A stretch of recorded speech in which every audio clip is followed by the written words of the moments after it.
it's so easy just to have that truth omission.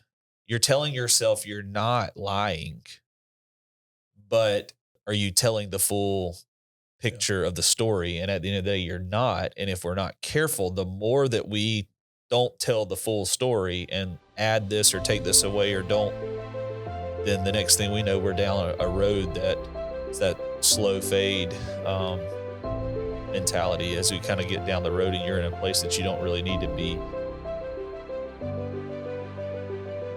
All right, everybody. Reggie's got one too. Sorry. Welcome back to The Journey, episode 61. 62. Is it really? Yeah. Amateur producer here. 62. All right, episode 62. So I'll need to be sure to change that on my computer when I edit my document there. But anyway, we're glad you're here. Whether it's episode 61 or episode 62, we're glad that you're still listening to us after all of this time. So It could have technically been 63. Could have been. And if we're going to take things literally and not seriously, it is episode 63 because, we have the lost Files. We have one episode that will never see the light of day. What we should probably do, though, is there was other good content in that episode that we can just post clips of. Yeah. Yep. But it'll just be a full episode that you won't ever get to see. Wow. So Add some intrigue to the podcast. For all you paywall patrons out there. And then we can have the truth seekers and the you've been lied to crowd and the conspiracy theorists that want to know why we have a lost. I'm just thinking we should create a Truth Social account. That is in the news today. A little bit. And we'll just leave it at that. What's today? April 13th. April 13th. So no comment on today's Truth Social post from the president, but we'll just carry on. Lance, you actually brought some notes today. I did bring some notes. Are we going to jump into content? Well, I think we need to vote because moments before we went on the air, before I came down here, I asked Chase, I hadn't seen the two of you yet. So I asked Chase what he had in mind for today's episode. And he had a couple things, he has a quote going back weeks that we ended up never talking about. So he's going to have to refresh our memory if we talk about that. And then you brought notes on a podcast that we mentioned last week.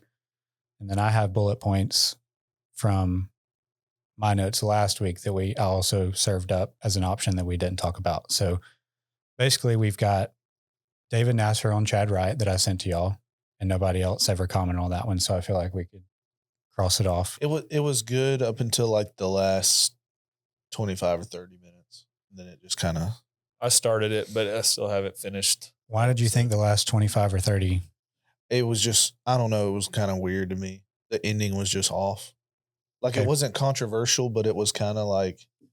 Who is They were kind of going back and forth and a little like, it was kind of awkward to me. Well, because there was tension. Well, yeah. who is the guy doing that podcast? He's a former Navy SEAL. He was on Joe Rogan, Fear Factor guy, last year, maybe. It's not the distance runner, is he? Is that a different guy? I don't know. A believer though. Mm-hmm. Seems like. So, Yeah. Long hair though. Like. Yeah. A little bit. So He's very he seems very military conspiracy though. yeah, which was what was interesting about the episode was he had David Nasser on to kind of hear his story of growing up in Iran. And then I think his plan was to, grill him on what we're doing in Iran, I guess. That's kind of how it felt, but then it was like it took a major shift. Is he the one with the very thick Southern accent? Yeah. Yeah, he does. That witnessed pretty heavy to Joe Rogan when he had him on there. Okay. Yeah. So, but then David Nasser just went into, obviously his experience growing up in Iran, but also whether you agree or disagree with what's happening militarily, we need to look at what's happening from the perspective of the gospel and what God is doing. And so Chad Wright basically said, you've you've ruined everything I was going to ask, like the whole purpose I That wanted. was so awkward when he was like, I don't remember how he said it, but he was basically like, what he said was, crapped on all of my questions. Yeah. And he was like, well, I'm sorry. I didn't mean, and then he was like, no, it's a good thing. It's a good thing because of the perspective shift that because he was very pointed in what he was. Chad was going to come at it from we have no reason to be here. We're all military pawns. The government choosing us. I guess I'll give him the benefit of the doubt, but from what he said, I do think it's fair to say that he is kind of in a little bit of the you've been lied to about everything. Yeah. Now I think he has more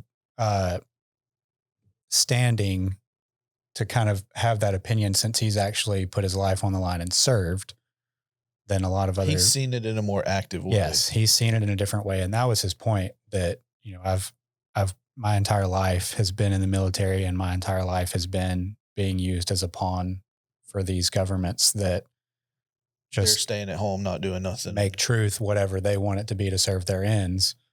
And I guess his line of questioning was going to be, this is just another example of that, what we're doing in Iran right now. And so David Nasser was like, I don't know, dude, that could be true. But also, yeah, I think he opened his eyes to like the true perspective of like someone who experienced the regime and how they suppress different things and the freedoms that are potentially to come for those. Yeah. And especially the underground church in Iran. And so go ahead. Not all the time, but a great majority of the time when you have a conspiracy theorist, most of them are very, very far removed from the ground of what is actually going on. And many times the closer you get to the source of what is going on, the more your theory blows up. But kudos to him for realizing that. Yeah. So that's good. Well, it was worth the time to listen to, I would say. But a lot of people don't have the what am I trying to say? Knowledge, perspective. Well, a lot of people would just write off David Nasser's gospel point because they don't care about that. Yeah. Well, I don't care what God's doing. So all they can see is the geopolitical conspiracy theorist angle. And I think the thing that's interesting is that both can be true. Like we're in a fallen world, so governments and militaries are corrupt.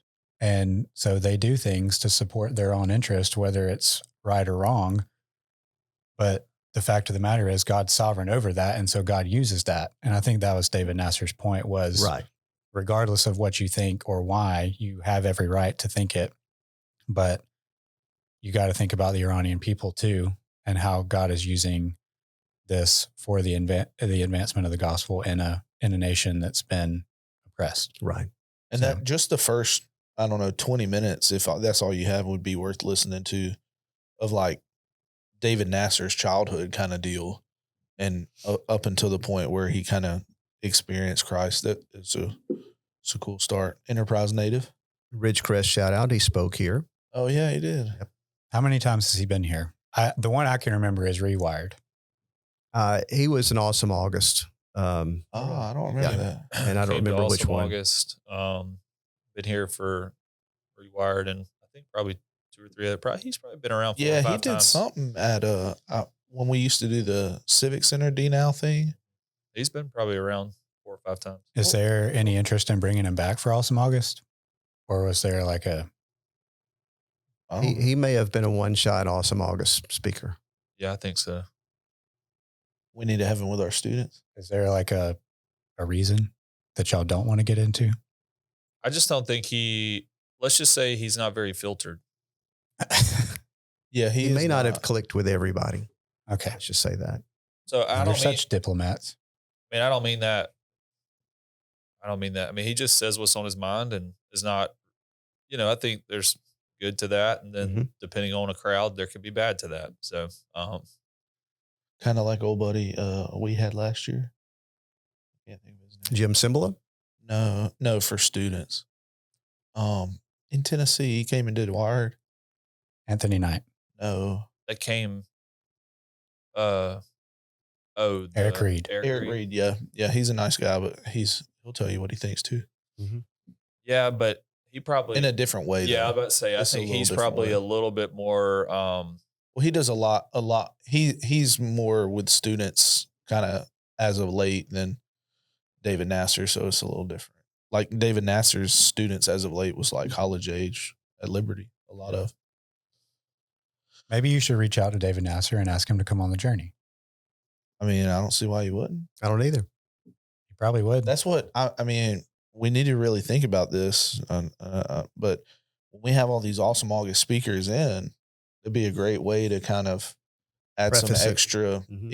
Either it could even be like we've mentioned, kind of banked up episodes that hey, we've got and even like episodes of guests. even take what you can get. Like if it's a 10, 15-minute Yeah. segment or 30 minutes Yeah. tops, I mean, not think about taking them for a full hour, Yeah. but that would be cool. And whether it be folks you are bringing in for students or if we could sit down with. Are we where we can talk about the lineup, or if we? Is Yeah, that I a think thing? it's set in stone, isn't it? I think he mentioned everybody. But one, there was but one week. I think. Of course, we know we have Fred Luter. Last one. One night will be a night of worship as one body. And I'm trying to remember who the other ones are. I know we're gonna try to work on. Neil's not here. Get out your phone. We're gonna work on Fred Luter's son coming with him to That's do a the good idea. students. So we're looking into that. Aaron, he's met Fred a couple times He at his is church. And Currently the lead pastor at Franklin Avenue now, correct? yeah, I think so. I didn't know that. Mac Brunson. Yeah, I like Mac. He's got a He would very be very distinct engaging. voice. He would be good. Yeah. Gary Thomas. So that one's confirmed. It's on the calendar. And we're doing a Gary Thomas book as one of the RAD groups. And I believe he zoomed in to one really? of those RAD sessions. So it certainly appears he would be willing or able at Yeah. least to do So that. I think is there a possibility to have 5 microphones? Like, we'll need you to work that out. we've already gone through this. Have you not paid attention to like the first year and a half of the show? Not really, no. Remember, we only had 4 microphones. I know that, but I'm like, we've got 4 months. We can figure out one more. I was very microphone. clear that it would be easy to have a remote guest. Or theoretically, I mean, it should be easy to have a remote guest without buying more stuff that I see no reason to buy. Having a 5th in here is not good. And I maintain that 5 voices in a podcast is too much, I agree. unless it's like a special circumstance. I would consider these a special circumstance, but We'll put them right here. I mean, that'd be perfect. It'd be perfect. We'll see. But Anyways, 1 week so far. It looks like the first week is not confirmed, Still open. but everything else is confirmed. We're also, heads up, doing that book for staff retreat book. By the way, I found out last night. The Gary Thomas book, Should be in our boxes very soon. Yeah. and we have to have it read in a week and a half. Piece of cake. okay, let's For not you knowing guys. anything about the book. This is it's definitely a recurring segment at staff retreat. We've talked about it on the journey. Let's just go ahead and get out in front of our ratings now. Not knowing anything about the book other than the title, what would you rate it? A 6. Yeah, I was gonna say maybe a 7. I'm usually around a 7-er. We're rating this book sight unseen. So We're literally judging it by its cover. we are. because I don't that's even all we I've haven't seen. even seen the name of cover. it. We Yeah. do have 2 groups. One group that started it, and then out of that, a second group started it. So 2 groups of people have been very interested in it. The life you were reborn to live. I think it's one of those books that is kind of focusing in on like navigating the lies that you believe about life, and how obviously this could totally be off, but I'm pretty sure this is Bro, what speaking out of pocket. this is what I've gathered, at least. The life once you follow Christ, we've talked about new creation. Kind of like a phoenix. You were, Your something like that. phoenix moment. you were supposed to live this way, but we believe these lies are kind of going this direction, when obviously through Christ, everything's changed for us, then we have a different path to journey to walk. I think I might have to give this one a higher rating just because I've read other Gary Thomas books and I like him. Fair. So again, I haven't even, opened the cover. Could change. It was impressive too to me that he did the Zoom thing, and when they reached out, we could have that on video, but somebody forgot to hit record on the Zoom call. Yes, they Let did. me guess. So somebody's you. No. It's the other. Don't look at me. I'm not in on this. It's the other staff member that's name starts with a CH. Wow. Chuck. But I've given him a hard time about that already, so I can keep it up. And of course, we can talk about this post-retreat as well, but I threw out a 6 because that's my average rating for all books. So Doesn't his brother go to our church? Gary's brother? Not familiar That's with his news. brothers. Oh, John? John Thomas. We should have John on the podcast. We could. Yeah. Lance was on John's I We was podcast. on can John's do a podcast. crossover. Which one did you do? A though? metaverse? Is that Which what they one? call it? did he have You more didn't than do one? Jesus in church, right? No. What's I- up, Jack? I did leadership something. Okay. Well, we need to have John on the show. And we need to make notes of these people that were going to ask to be on the show. Who else? We've talked in the past about shooting big, getting. I'm knows? talking about these normal people, not the big Oh, people. okay. Who do we say? John Thomas, and we just said somebody else. Gary Thomas. Well, Or we were just talking about getting was there The somebody Awesome else August guys. local other than the Awesome August guys we were talking about? David Nasser, we mentioned him. Yeah, does he still live in Birmingham? I think he pastors a church in Tennessee. Okay. Well, wouldn't classify him as local, but We have talked. I don't know if we've talked on the podcast, but we have talked about getting James Oney. Yeah, we can zoom him in easy. Yeah. That would be fun. We got a running list here. I told y'all Wyatt Lewis wants to be on. Dude, I'm What just if here to Wyatt- tell you, Wyatt, I love you, Wyatt, but we're not listening to your story where you sleep drove 12 hours again. okay. all right? But see, That's all the right. only time I've ever seen James only look at somebody and say, I'm going to call you a liar. We've heard James Oney say a lot of things in that haven't we? classroom. Well, I didn't know what Wyatt wanted to come on and talk about, but I disagree with you. That was the first thing I was going to ask him. I was going to say, I got to hear it because I don't know that I've actually ever heard the full story. So I need yeah, to hear because the at that story. point you had abandoned us. But he did. I was going to look at him and say, Wyatt, No, before we I go rem- any further, you need to tell this story that you claim to be true. I remember this vivid moment where Wyatt's like, and I had to stop and get gas and everything, and I have no recollection of it. And James is like, bro, what? James is looking at him Bro. like, you done lost your mind. Is this going to be like the moment that in staff where Tim Willis said he remembers the day he was born? Oh, for sure. He yeah. said it was pretty said, "I cold in the remember seeing the hallway of lights." the hospital. It was pretty cold. That's what he said. That's what he said. We should All have right. Tim on. I mean, We should have Tim. I don't know why we haven't done that. That's fair. Make that note. Yeah, Yeah. we need to have a week where we just set aside, like honestly, next week. Well, we have staff retreat. Is it next week? I figure That's, probably Next week. probably during July, which is going to be difficult. I'm out of town all July. Well, I guess they'll have frankly, my that spot. makes it easy to give up a That's spot. fine. But I was going to say during July when Brother Ray's gone and things kind of slow down, unless the sabbatical bug strikes, Which it tends to. which it could tend to, we should record a lot of guests in July. Neil tells me that the professional podcasters, what they do is like 2 or 3 days a week, they do nothing but record. Yeah. So for 8 hours a day, they'll just have guests rotate in and out. But if I understand, like listening to Sean Ryan and Joe Rogan, they like start the day with breakfast. They Yeah. They'll do. have breakfast They with spend the time together with the host. and then then they'll go work out. Then they'll get to the studio and do a podcast. So that's like all day Yeah. for one. So, all right, that's a good question. Maybe we'll get into content this episode, but that's a good question. If we were going to go with that is this model, not content? Yeah. I mean, you know what I mean, like Topical. the serious spiritual stuff. If we were to have that model and we have like a guest that we just have here all day, what do we take them to do before we record? Journey on the road. You could knock out 2 episodes for sure, a podcast and a I don't know it.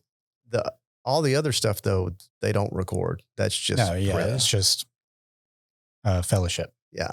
And it helps the interview or the podcast go well because they've got material then, but You can Depends take on- somebody to breakfast. it depends on their Yeah. schedule. Sometimes hey man, I've only got an hour. Let's do it. Okay. Breakfast podcast, next guest, lunch podcast, next guest, podcast, dinner. You're figuring out how to budget all this. And so we don't have to Yeah, these two got it figured out. pay out I of heard. pocket. Is that right? We could take them over to the weight room in the RFC. Good. We'll have them on Wednesday. We'll have Maggie cooks on Wednesday nights. All right. So who's your student lineup? You said We don't have them all yet. We're gonna have Dean coming back. We're Dean working would that come on the out. show. Oh yeah. We're working out for Fred's son to come. And then we've discussed a couple more, but we know those are the two kind of busiest, I guess is the best way to put it. So we'll go from there. The only thing, just a reminder, in this list of guests here, none of them were female. Yeah, I and thought it about was a that. really good thing. I felt like with Tammy's female voice to be on the podcast. So I think that's just something. All right. So just keep throwing out. I told Tammy this yesterday. I meant to ask her after we recorded. We should make it a practice every time we have a guest at the end of the interview. Suggest Give them a six. give us three more people that we should have on the show. And so she was doing that yesterday, and she said it was her idea to bring Angel on. Yeah, that'd Which- be good. I mean, I don't know why I didn't think of that. So I'm going to reach out to her today, see if she wants to come on and tell her story. But other than that, we do need more female guests. I'm a little biased because I'm on the board at Wiregrass Hope, but considering the work they do and considering that under the Wiregrass Hope umbrella, we just opened up a counseling center. Susan Anderson would be really good to talk about the need for Christian-based counseling and how there's a huge deficit there. And then just everything that Wiregrass Hope is doing. I think a lot of people thought when Roe versus Wade was overturned that, oh, well, that won't be needed anymore. But as it turns out, it's needed as much as ever. And that would be good stuff. I agree. Chase, you got all these? Got him. You just color in? Yep. All right. Sorry. All right. So Just mean spirited. My vote is to go with Lance's content since he's got notes. We give. the are you man sure about the that? floor. Because I'm good. this is the content that you said you didn't really know when I No, asked you I think about it. I'll be good. Okay. I really do. I feel good about it. Well, I mean, I kind of feel like if you've heard any of his as of late podcast, you kind of heard it all. But that's why it was why I thought the podcast was so good, because I haven't. And I I- hadn't heard anything either. I've seen clips here and there, but like, so Broxton sent us Chase in it. Chase sent it a podcast a couple of weeks ago that Kerry Newhoff, he's the host. He's how would you describe him? A church yeah, I never leadership. heard of him for. Yeah, he was a pastor for years, kind of got burnt out, moved away from the pastorate, and then kind of navigated into this like consulting church leadership role where now he hosts a pretty significant leadership podcast, puts out a lot of information in regards to just pastors and leadership. And I think one of the things that's most interesting about him is coming out of that burnout season about how he tries to help pastors not, navigate or, be careful not to land there. Did he used to be connected with New Spring or Elevation or anything, or was he just his own guy the whole time? Not 100% sure about that. So he was the host. The guest was Carl Lentz. If you do not remember him, or if that name doesn't ring a bell, he was the pastor at Hillsong Church, New York City for several years. And 5 years ago, somewhere 2020. along in there, he had a huge moral failing. He was caught in an affair. He fell hard. But don't say that he fell from grace. Don't say disgrace. He takes I've got issue with in that. got that in my notes. He fell hard. He gave that up, and he's since kind of developed his own podcast, and a lot of it has to do with the issues that he went through, both in what was going on in Hillsong before, and then his journey after leaving Hillsong. And I've got a bunch of stuff. I would say this just in regards to, and I kind of mentioned this to you, and I guess I want to be careful saying this, but I think that the podcast does a really good job of helping could help people understand like the pressure to an extent of what it feels like to be in a pastor role or a staff member role in some sort of ways. And just kind of the way, not even to even his level of, celebrity pastor or whatever you want to say, where he had like spotlights upon spotlights on him. I feel like there's a level there, even though the spotlights might not be as bright, no matter what level that you're serving in, there's still a level that is kind of has that feeling. So it does a really good job if you're interested in listening to it, to just kind of understand some of the things that I think, again, we can navigate sometimes, or feelings, if we're honest with each other, that we navigate sometimes as church staff members. Just a little bit about Hillsong Church when it was planted in New York City. I can't remember exactly when it was, but he said that they went through 37 venue changes from the time they started there because they kept outgrowing the venue that they had. So they moved 37 times. At one point in time, he said he was preaching 7 times, and I don't know if that was a weekend or a day. I think it was a day, like 7 times on a Sunday. So they were growing. And he also mentioned there could be a day that it was like there was so many people that couldn't get into the last service, and he decided he would have an extra. Let's just do another service right after this, and he would preach an 8th service that wasn't even planned because there was that many people waiting to get in the door. That's crazy. So we could go in a lot of directions, but I'll just throw this one out since Chase, you kind of talked about really how Lentz kind of shined a spotlight on what he was going through. Carrie asked him, how did this all start? Because the affair was kind of what resulted in him losing the pastorate. But Carrie wanted to know kind of what led up to that. Where did it start to go awry? And I timestamped these. You want to go back 14 minutes in? He did. Yeah. This is impressive. That's impressive. That's why I felt like these notes are much more worthy than what I have. I mean, I was gonna feel bad if we didn't go with this just because he put preparation into it. These are all evergreen. I mean, we can talk about these anytime, but he said what went wrong. He called it truth omission is what he called it, because I think there had been a narrative out there that Hillsong was just a toxic culture that was totally just ridiculously out of control and no foundation and no meat. And this is not to defend Hillsong at all. Everybody's got their flaws just like anybody else. But he said that there were people speaking into his life that were trying to hold him accountable, that he had people that would constantly ask him, where are you? Where are you in the word? Where are you in your life? Are you okay? And he said the truth omission part was, oh yeah, I'm good. Everything's solid. And he said those were seeds that he said he wasn't being truthful. He said he was being open, but he wasn't being completely truthful. And that there was some self-doubt that had been creeping in there. There was some self-loathing that had been creeping in there. And he said those were seeds that became weeds. He said accountability is worthless if you're not honest. And he said, I was always open, but I wasn't always completely honest. And what you don't bring out can't be healed. And I think we've talked in previous podcasts about accountability and how everybody will tell you always need an accountability partner. And I think that's very true. But to the extent that you are truthful and open. Yeah. And there's always a part of us that I think want to project that we have everything together at all times. And we may even say, may have struggled a little bit with this or struggled a little bit with that. But what Lentz kept saying throughout the whole podcast is it's got to all be out there. Yeah. Or you're really not going to get healed from what you need to be healed from. And it actually took him two rehabs to finally get to that point. And if you listen to the podcast, I mean, he's like crazy open now. He'll say whatever he thinks.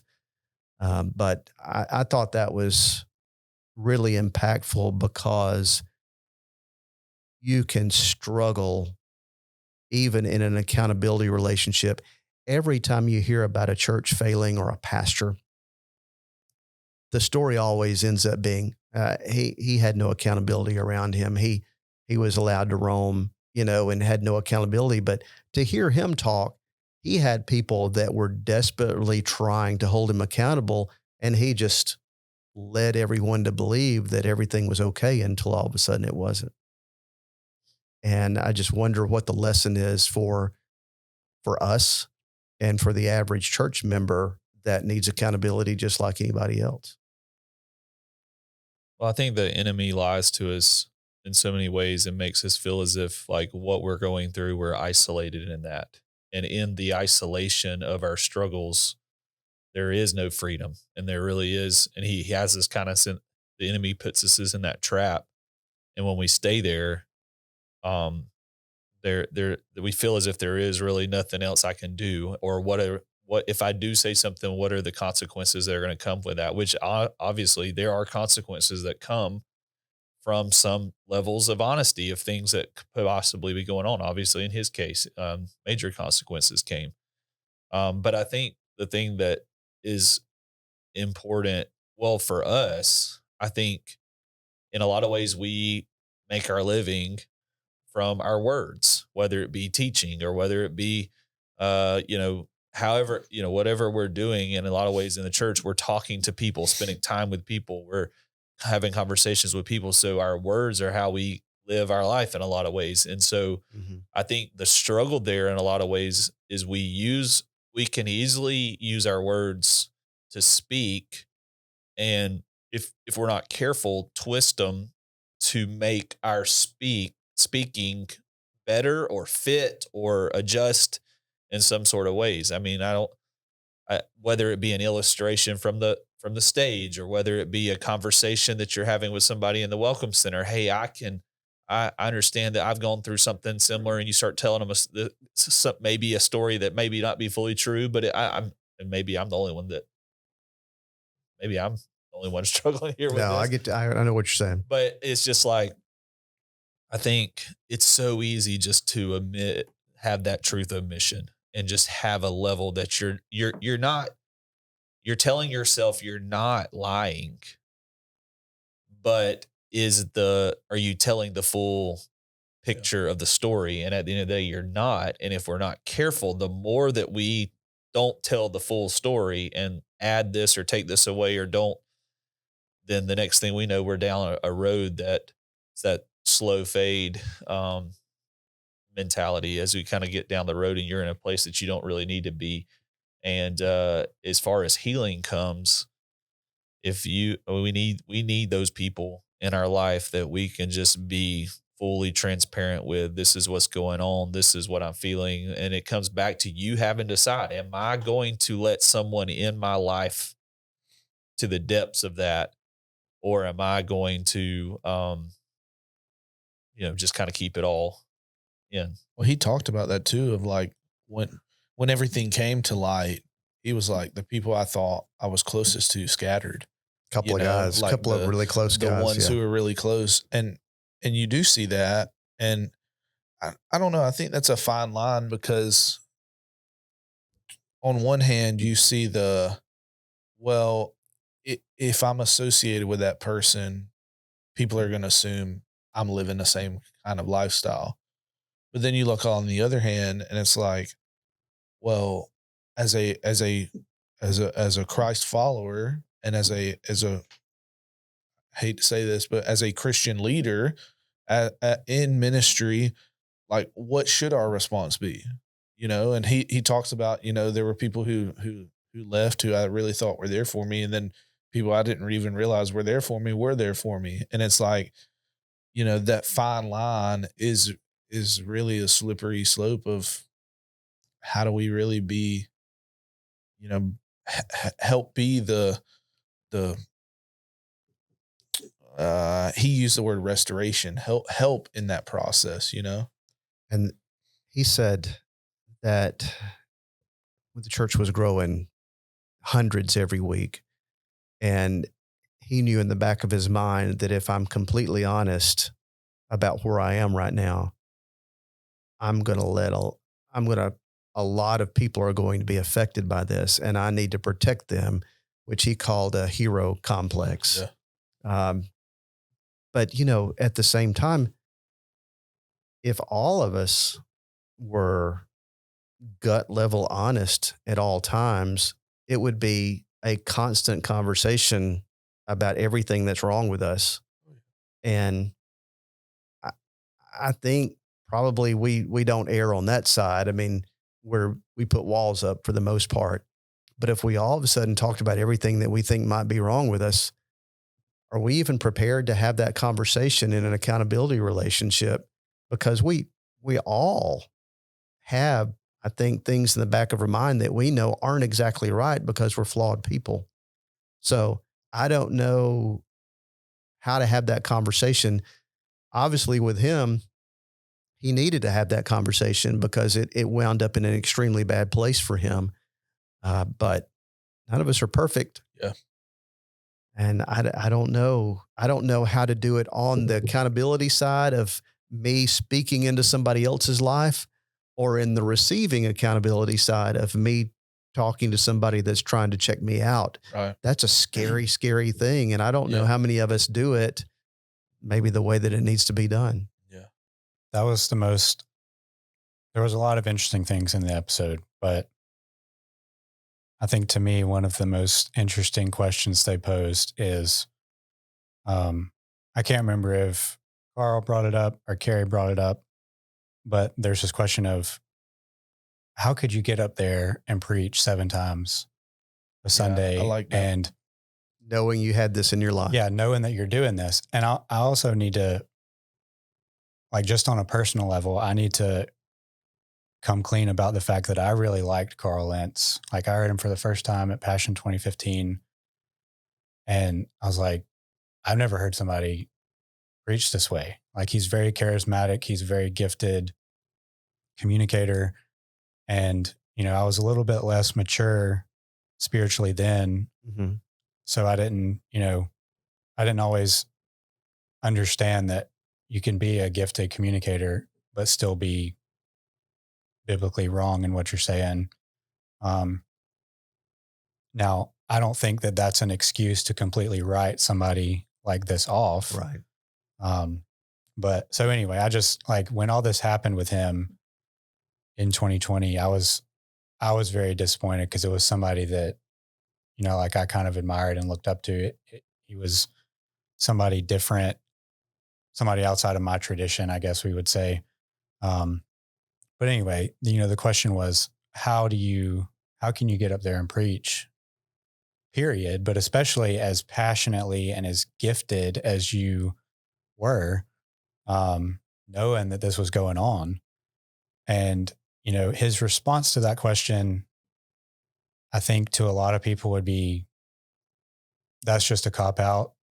You can't say that. But I don't think his response needs to be written off. And what did he say? He said, how do you get up there and preach with the sin in your life? He said, I just did it the same way that, you know, millions of pastors around the world get up and preach every Sunday. And then he even extended that even further. How do you live your life as a Christian? Yeah. Every day. And so now he did acknowledge, you know, to his credit that, you know, this was a disqualifying from the role that he had, level of sin. But it's a good question. And I think we've kind of touched on it a little bit the past few episodes, going back to the question about, or the conversation we had about language as a Christian. But the language is just one example of, you know, a million different ways that people sin. And so I don't know, like, it's just a really, their questioning was basically, where's the line? So Right. and he acknowledged, okay, I was unfaithful to my wife. I had a prescription drug problem. I had a lying and deception problem on top of all those things. And so that made me unqualified. And he was very open about that. Yes. See, but It disqualified him. his response of that, of like, well, how do you do it? You know, I felt like was a good response, but me as the listener, and I've never really been like a huge fan of his even beforehand, but me listening to it, and as in ministry, like I would have loved for him to kind of expound on that, of like, well, how did you really, like, I understand I hate to say it, like clickbait answer of like, this will be great on views, because it is. But he gave a very honest answer, but it was still like, but how'd you do it? Like, because I think it's something, had he maybe expounded on it a little more, might open up more eyes than just the initial like shock factor, because it may make you internally think, oh, well, he did it because of X, Y, or Z. Well, then that may make someone who may be in a similar position or struggling with different things in ministry, it may kind of give more of a roadmap of recognizing, the issue, if that makes sense. Yeah. I mean, I can't remember if he said this or if he just implied it, but I think basically what he said was he just internalized it and Yeah. just pushed it down. But his point, I think, that he was making about, well, how do you, is that you are going to get up there with as a sinner. Right. And I mean, I can't speak for Chase, but I mean, he's had a chance to preach. I've had a chance to preach. You get up in front of students all the time to deliver God's word.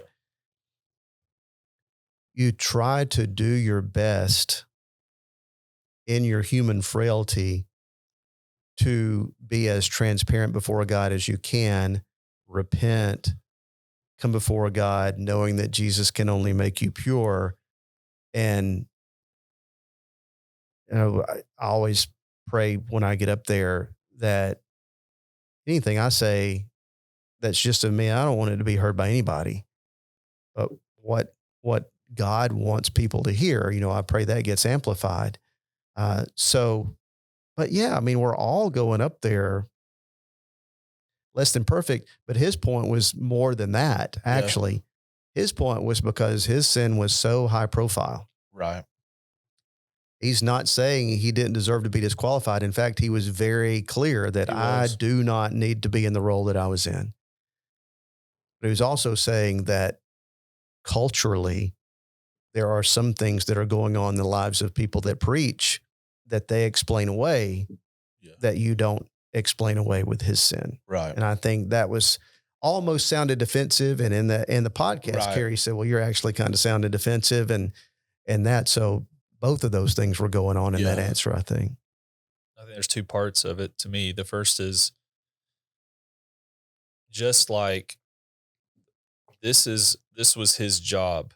This is our job. And in a very dangerous way, we can do our job and not be in the right heart in doing our job.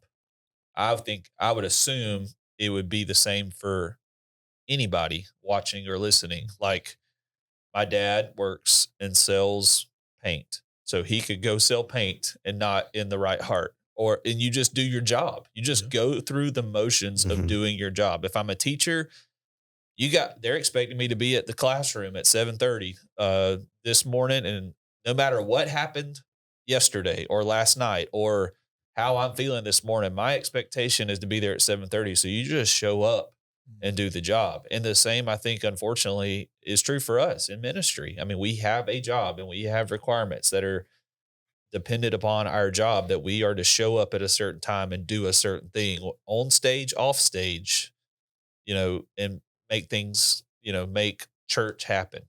And so I think there's just that natural drive in all of us that we have to just fulfill the job. And in fulfilling the job, we do, like he said, push it down and just never bring it to light. And then the second part of it,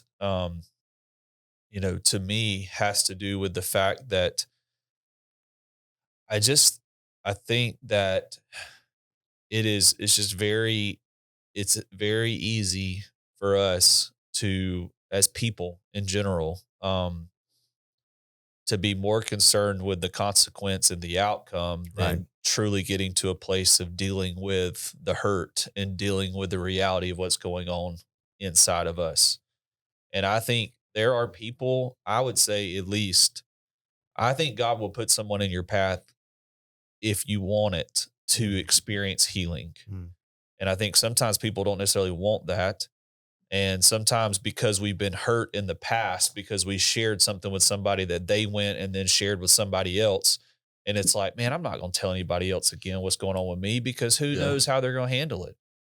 But the freedom that comes in the healing comes when we get to that place where we are able to talk about it. But you got to figure out what that looks like and who those people are, and then actually be honest with them. Yeah. I liked towards the end, I guess, and maybe I'm wrong, but he Carrie kind of asked him. He said, the idea of being restored as a pastor and like to take that role again. And I liked his answer. I was surprised a little bit from the rest of the episode, and he was very open and honest, but there was some moments that it was kind of like, okay, he's kind of teetering, like sharing versus not sharing maybe. And then it got to that question and he was like, so, what do you think about basically preaching again? Mhm. And I was really shocked by how he communicated, this idea of like, do I believe pastors can be restored? Yes. Mhm. But does that mean they need to be up there the next week kind of deal? Like Mhm.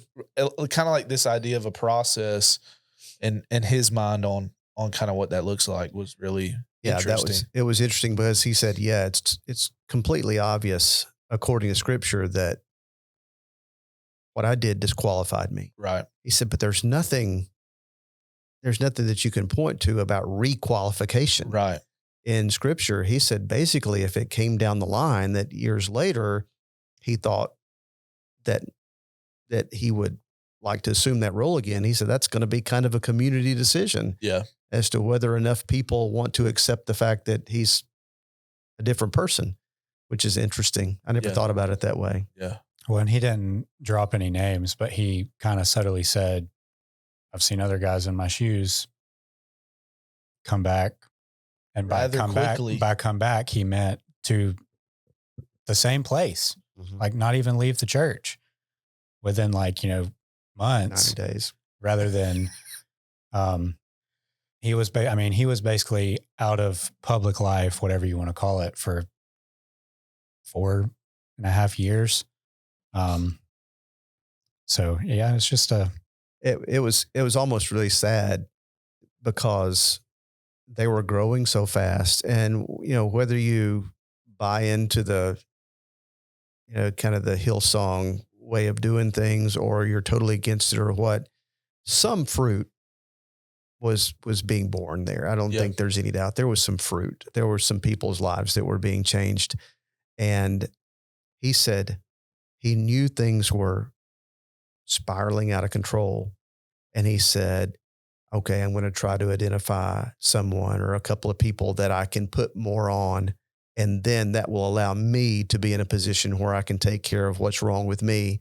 And whether the growth was just happening so fast that he didn't necessarily have time to actually do that, or whether he just didn't want to, I'm not sure. But he didn't feel like he could take care of himself because of where the church was. And he was afraid that the church would go down with him.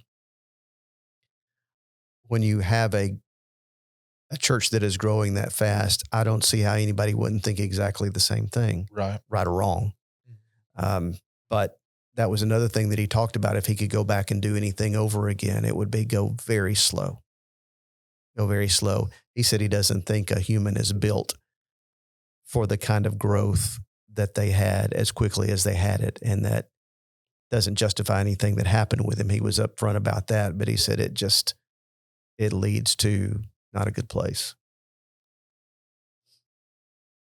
I just think that's really interesting to think about. You could get into kind of like you mentioned, whether you buy into the model that Hillsong was following or not. Something was happening here. And, I think about it from the perspective of something I said earlier, even in this episode. Chad Wright has this whole framework of how he's seeing something that's happening geopolitically based on his experience. But he had to be corrected from a biblical perspective by David Nasser saying That's that not might be true, but God is sovereign above all that, and he's working in the midst of that. And so I think to anybody that just writes off, there's no way that anything that Hillsong was doing could have been genuine for, theological reasons, whatever you want to say.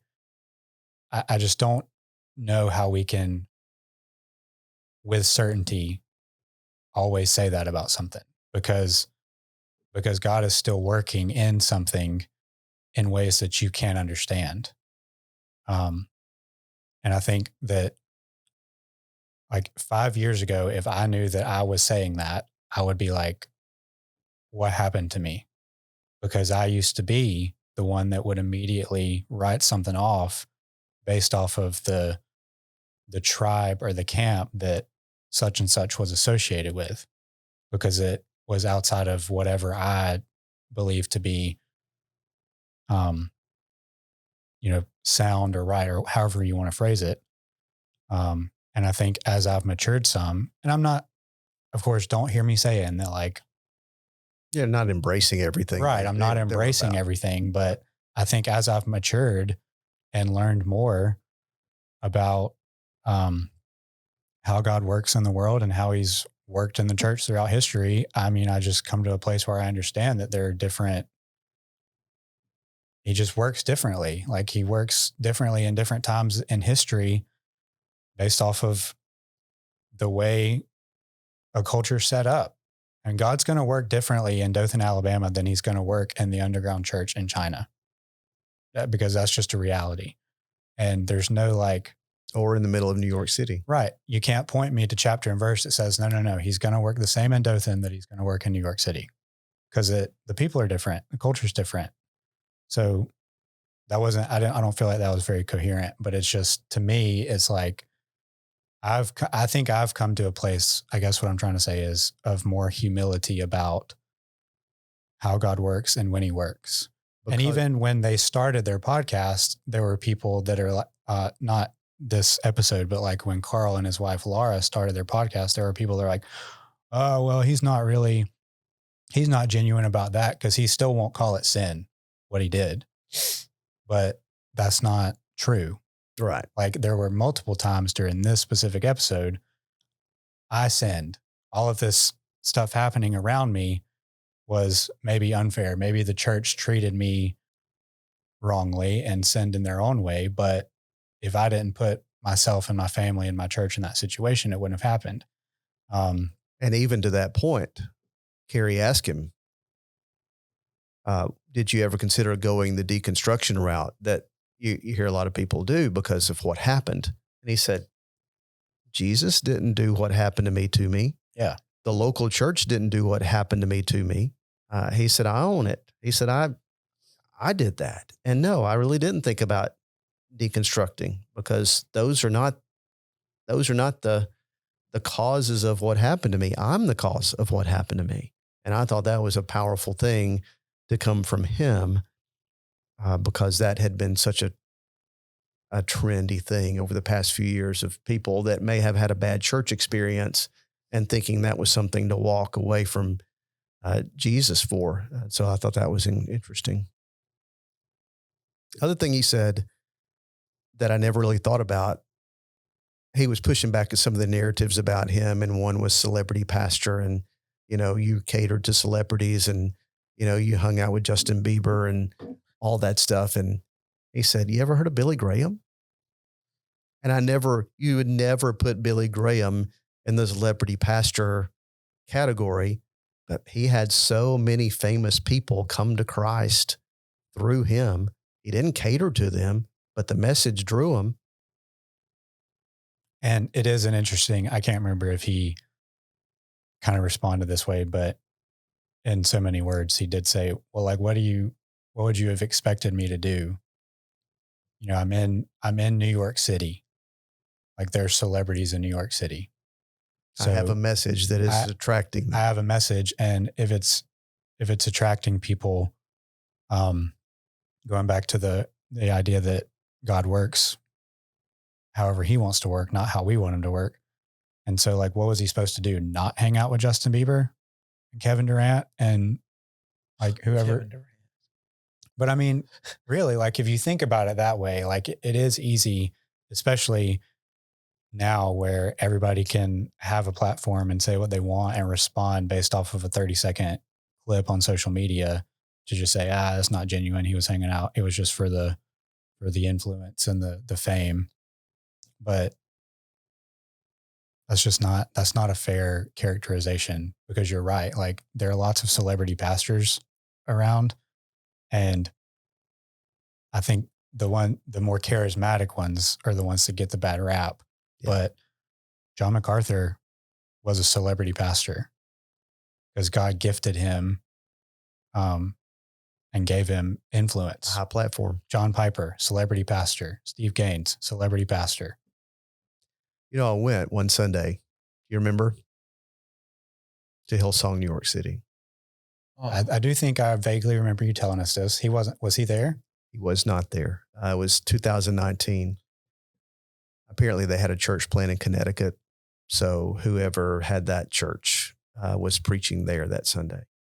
And so, I mean, I can't, obviously Carl wasn't preaching, but I do remember thinking in the service that, okay, this message is pretty lightweight, but, you know, now I've had a chance to have more years, maybe that's what was needed that particular Sunday. Maybe that's what was needed for that particular crowd, that particular day. I don't necessarily know that you would want to preach that every single Sunday. I think eventually you're going to have to give your people meat. But that was one of the things I thought. But again, maybe it was what they needed.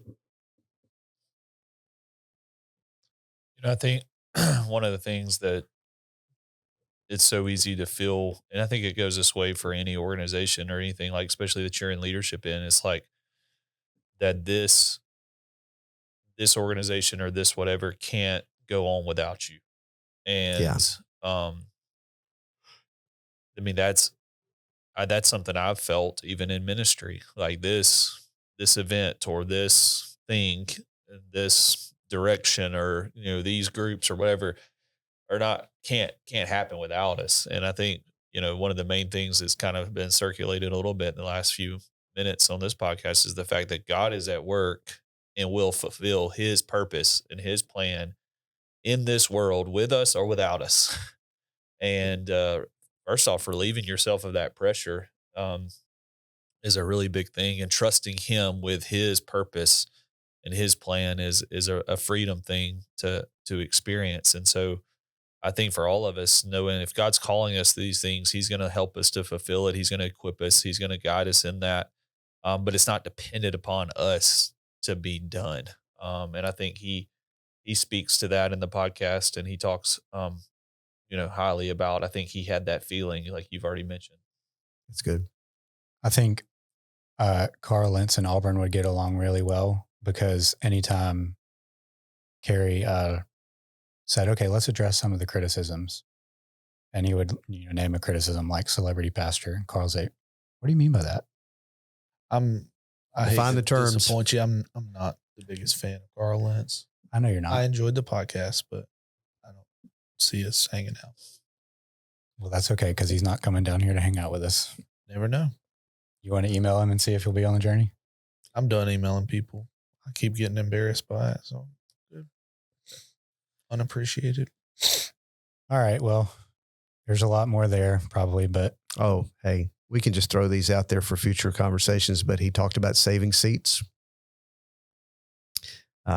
He talked about marriage counseling, which I thought was really interesting. He said, really, marriage counseling is just individual counseling. He said, if you don't change who you are, doesn't matter.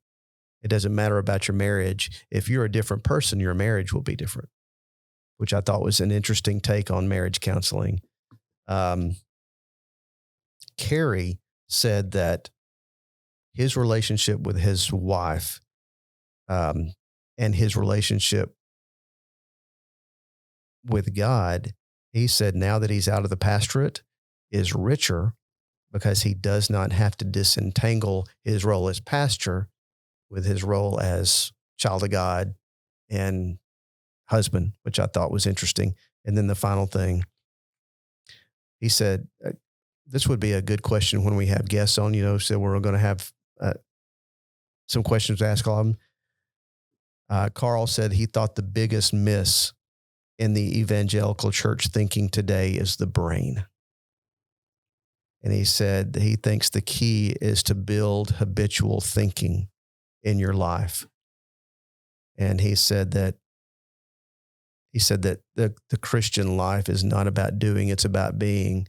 And if you are correct in your being of who you identify yourself as, the doing will be a natural outcome of that. Because he said, I could fool all the accountability guys if I did the right things. If I did them, they would think I was in the right place, and I know I'm not in the right place. So I thought those were all good, and we could talk about those anytime. Did y'all feel like when I listened to the podcast again, and I just am interested in this because I've already said it, and I'm interested to see if y'all agree or not, that did you feel like it did a good job of portraying what it's like to be on church staff? Or am I just the only one feeling that? He mentioned several times that when he was going through what he was going through and he didn't want to be honest about where he was because he was afraid he was going to affect his staff. And then he turned around and said, not long after that, he said, I don't care who you are. If you're in a subservient role under somebody, you can't be completely honest, or he said something along those lines. And I would say, let me just add, so like to me, part of like some of the stuff he talks about is the spotlight, the performance based, the fulfilling the role of always being on and, going to 8 services, not just 7, feeling that pressure of pleasing people, getting things done. You got people waiting on you, people want to talk to you, people asking questions about an app, and you're trying to always have to navigate that. Those are the things to me that he talks a lot about that help. Man, I'm like, man, I feel that. You can connect with that. Yeah. And even on a smaller scale, like right. Yeah. where we are 8 services. Yeah. And until next Christmas Eve. Yeah. No. I think because we always want to default to trying to do what we can to facilitate things and to make things better. And I think we're always hardwired to want to do that, even if it may not necessarily be better for us in the long run. And I think that's part of maybe how he wound up where he did a little bit. I want to make one more point about how did you word it? The thing that we miss the most is how our thinking is connected to how we act. The biggest miss in evangelical church thinking today is the brain. And I do think another good point for discussion in future episodes burst out of this episode. And if you've listened to that one, and then if you listen to any of his podcasts, there's a lot of tension between the therapy talk and the life-changing message of the gospel talk. And that all that is very interesting to me because his point is, the church would just tell you, well, to use my terminology, read your Bible and pray more, and these issues that you've had will go away. And his point is, well, no, it doesn't. In a spiritual sense, I can do that and that can change me. But like, because of my sin nature and the consequences of sin on our humanity, there are things that need to be fixed. And that's what medical attention is for. And Brother Ray was talking about this yesterday when he was talking about depression. Like, there are spiritual causes for depression, but it's not always spiritual. Like, sometimes there are things that need to be fixed physically. Correct. So I think that's an interesting discussion about how those two balance, because I do think that he's right on a lot about, well, because we wouldn't say that with like other physical things. Like, if you break your arm, like, yeah, you pray that it would heal, but you also go to the doctor and get it physically fixed so that it can heal properly. And then, so there's truth in that with counseling. And that would be a great thing to talk to Susan about, honestly. It would. But there's also a danger of going too far and then acting as if counseling and therapy and doing the work is like the trendy thing to say, is like takes the place of, no, this is a spiritual thing that only the Holy Spirit can fix.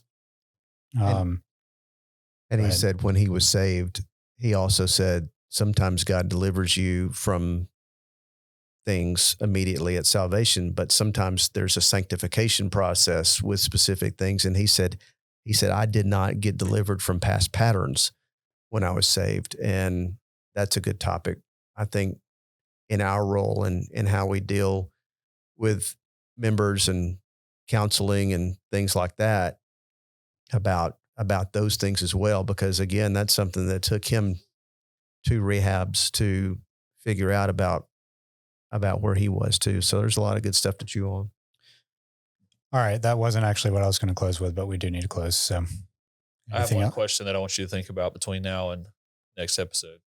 You talked about your maturity difference between when you first liked Carl-Lance to where you are now. Was spiritual frustration something that you experienced in 2015 at Passion? No. I'd like for you to help us understand why. We made it an hour and 8 minutes without spiritual frustration being mentioned, and I wasn't going to bring it up at all. Well, I thought it was interesting to think about. So I'd love for you to think about why maybe not in 2015 did you feel that way, but you feel the way you feel now. And let's talk about that later. Maybe just you and I over iced coffee.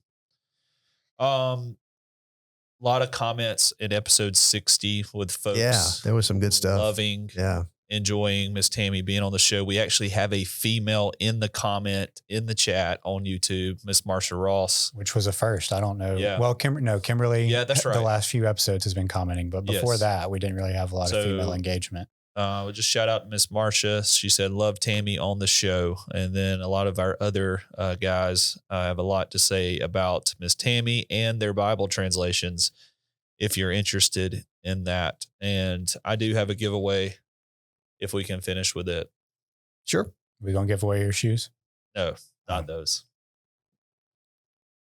Hang tight. His phone. This is some sort of surprise. And give away my defective phone. It's not mine or Auburn's, but it is a Jesus Bible. The Passion. It is the Passion edition, is it not? It is. Official Passion. Did you get one of these? I did. Everybody got one of those, didn't they? Well, if you went to small groups. The official Passion. On the back where you can see Passion 2017 Dome Edition. Passion 2017 Dome Edition Jesus Bible for the free, for the audience. Comment your name in the comment section. Let us know that you want to go into the drawing for the Passion Jesus Bible. I'll have to send y'all a picture of mine. I think I colored my cross. I want to know how you didn't touch that since 2017. No, what I want to know is, what are people's thoughts on this trendy design of the way they did the cross? Because if you know anything about Passion City, they're very big on, we design everything, and so everything has to be trendy and purposeful. But they've never let this go. Like, I think this design was at their Easter gathering. Like, interesting. For people that may not know the story behind that, Louis talks an awful lot about how all of Scripture points to Jesus. He's not the only one, of course, but Big if true. This Bible has supplements that talk about all of the Old Testament references that point to Jesus, and so that's why it's called the Jesus Bible. The only downside is the translation, right? It's the NIV translation. Yeah, if you're not a fan of the NIV, It's Right. an older model. though, Yeah, so I don't that's think fine. it would be the newer version of that with the gender neutral. things. But yeah, there you go. Passion. Great Bible, 2017 honestly. Dome edition. For the giveaway, comment in the comment section your name and Bible, and we will draw on our next episode to it's see the who wins. 2016 edition of the NIV. See who wins the Jesus Bible. All right, everybody. Thanks for listening to The Journey. We'll see you next week.